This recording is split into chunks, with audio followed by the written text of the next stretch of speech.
Assalamualaikum warahmatullahi wabarakatuh. Syukur alhamdulillah kita berjumpa lagi di channel At-Tazi. Semoga sahabat semuanya sehat selalu, dilapangkan rezekinya, diampuni dosa-dosanya, dan senantiasa dilindungi Allah Subhanahu wa Ta'ala. Amin ya rabbal alamin. Salawat dan salam semoga tercurah kepada Nabi Agung Muhammad sallallahu alaihi wasallam yang kita nantikan syafaatnya di yaumil qiyamah. Kali ini kita akan membahas mengenai siapa saja 3 golongan orang misterius dalam surat Al-Fatihah. Mari kita lanjutkan pembahasannya. Sebelum melanjutkan, dengan kerendahan hati saya mengajak sahabat semuanya untuk mendukung channel ini dengan menekan tombol subscribe, like, dan jangan lupa share ke orang terdekat. Terima kasih. Sahabat beriman yang dirahmati Allah, surat Al-Fatihah adalah surat yang istimewa dalam Al-Quran. Selain menjadi surat pembuka dalam Al-Quran, surat Al-Fatihah juga merupakan salah satu rukun solat, di mana solat menjadi tidak sah jika tidak membaca surat tersebut. Dari Abu Sa'id bin Al-Mu'allal radhiyallahu anhu, Rasulullah sallallahu alaihi wasallam pernah bersabda kepadanya, surat yang paling mulia di dalam Al-Quran itu adalah surat Al-Fatihah. Jadi surat Al-Fatihah ini memiliki derajat yang paling tinggi jika dibandingkan dengan beberapa surat lainnya. Surat Al-Fatihah ini disebut juga sebagai pembuka Alkitab, atau istilahnya Fatihatu Alkitab, yang merupakan induk Al-Quran. Hadis riwayat Bukhari. Dalam hal ini Ibnu Abbas radhiyallahu anhu juga berkata bahwa suatu ketika pintu langit akan terbuka, maka selanjutnya turunlah malaikat itu menemui Rasulullah sallallahu alaihi wasallam dan berkata, kabarkanlah pada umat Rasulullah tentang 2 cahaya. Sungguh kedua cahaya tersebut hanyalah diberikan kepadamu Rasulullah dan tidak diberikan kepada para nabi sebelummu, yaitu Fatihatu Alkitab sebagai ayat terakhir dari surat Al-Baqarah. Hadis riwayat Muslim dan Nasa'i. Memang begitu istimewa surat ini dalam Al-Quran. Namun pernahkah kita renungkan sejenak untuk memahami maksud surat ini? Dan benarkah ada 3 golongan orang misterius yang disebut dalam surat ini? Berikut uraiannya.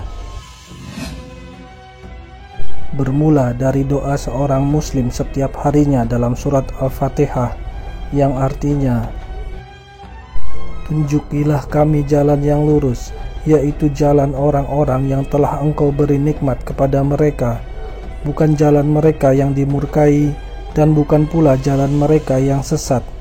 Quran Surat Al-Fatihah ayat 6-7.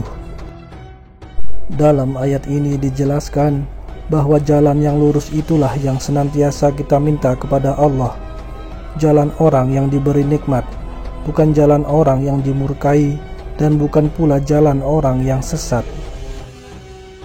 Maka jelas dalam surat Al-Fatihah dijelaskan bahwa terbaginya manusia menjadi 3 golongan, yaitu ada orang yang diberi nikmat, ada orang yang dimurkai, dan ada pula golongan orang yang sesat. Pertama, golongan orang yang memperoleh nikmat. Golongan pertama yang terdapat dalam surat Al-Fatihah yaitu golongan orang-orang yang diberi nikmat oleh Allah Subhanahu wa Ta'ala. Mereka memiliki sifat berilmu dan beramal sehingga mereka diberi nikmat.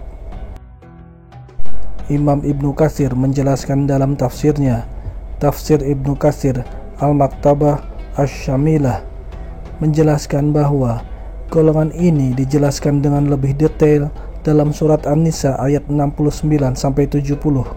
Allah Subhanahu wa Ta'ala berfirman, yang artinya, dan barang siapa yang mentaati Allah dan Rasul-Nya, mereka itu akan bersama-sama dengan orang-orang yang dianugerahi nikmat oleh Allah, yaitu para nabi, para siddiqin, orang-orang yang mati syahid, dan orang-orang soleh.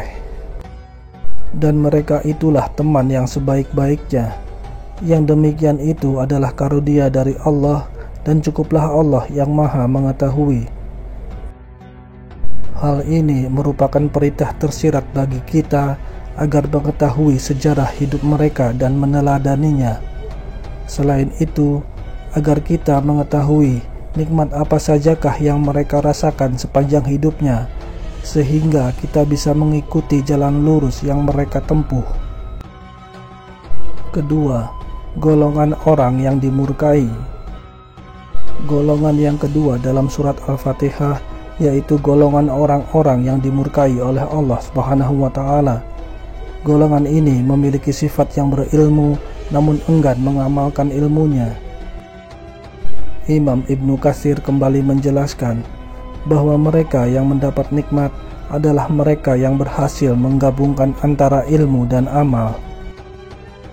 Sedangkan golongan yang dimurkai adalah golongan orang yang mempunyai ilmu tetapi tidak diamalkan, sehingga mereka dimurkai Allah Subhanahu wa Ta'ala.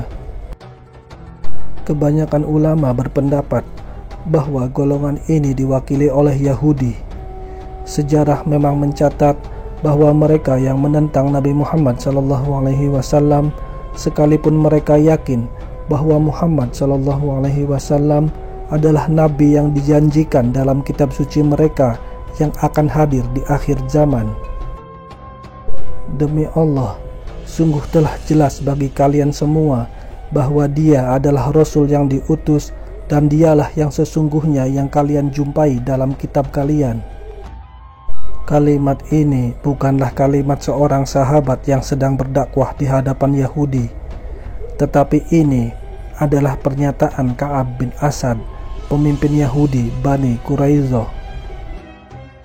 Dia sedang membuka ruang dialog dengan para pengikutnya yang dikepung oleh 3.000 pasukan muslimin untuk menentukan keputusan yang akan mereka ambil.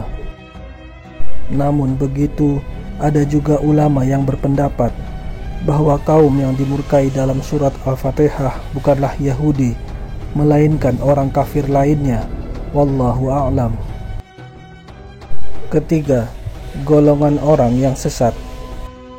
Sebagian ulama dalam tafsirnya menjelaskan bahwa golongan yang sesat dalam surat Al-Fatihah adalah golongan Nasrani. Golongan ini mengikuti para pemimpin agamanya tanpa ilmu. Mereka menghalalkan dan mengharamkan sesuatu. Golongan ini disebut sesat karena mereka pada hakikatnya memang sedang tersesat, seperti orang yang berjalan menuju suatu tempat, akan tetapi tidak memiliki tujuan tempat yang hendak dituju. Maka hal itu jelas mereka akan tersesat di jalan. Mereka adalah ahli ibadah namun tidak memiliki ilmu. Mereka beribadah namun asal-asalan dengan membuat amalan tanpa tuntunan. Sebagaimana yang jelas tercantum dalam Al-Quran surat At-Taubah ayat 31, Allah Subhanahu wa Ta'ala berfirman yang artinya, mereka menjadikan orang-orang alimnya dan rahib-rahib mereka sebagai Tuhan selain Allah, dan juga mereka mempertuhankan Al-Masih putra Maryam, padahal mereka hanya disuruh menyembah Tuhan yang Esa. Tidak ada Tuhan yang berhak disembah selain Dia. Maha suci Allah dari apa yang mereka persekutukan. Namun begitu, sebagian ulama juga berpendapat bahwa golongan yang sesat dalam surat Al-Fatihah bukanlah Nasrani, melainkan orang kafir lainnya. Wallahu a'lam. Itulah uraian mengenai 3 golongan manusia yang disebutkan dalam surat Al-Fatihah. Semoga kita termasuk orang-orang yang diberi nikmat oleh Allah Subhanahu wa Ta'ala. Amin ya rabbal alamin. Wallahu a'lam bissawab. Demikian yang bisa saya bagikan. Semoga bermanfaat bagi sahabat semua. Wassalamualaikum warahmatullahi wabarakatuh.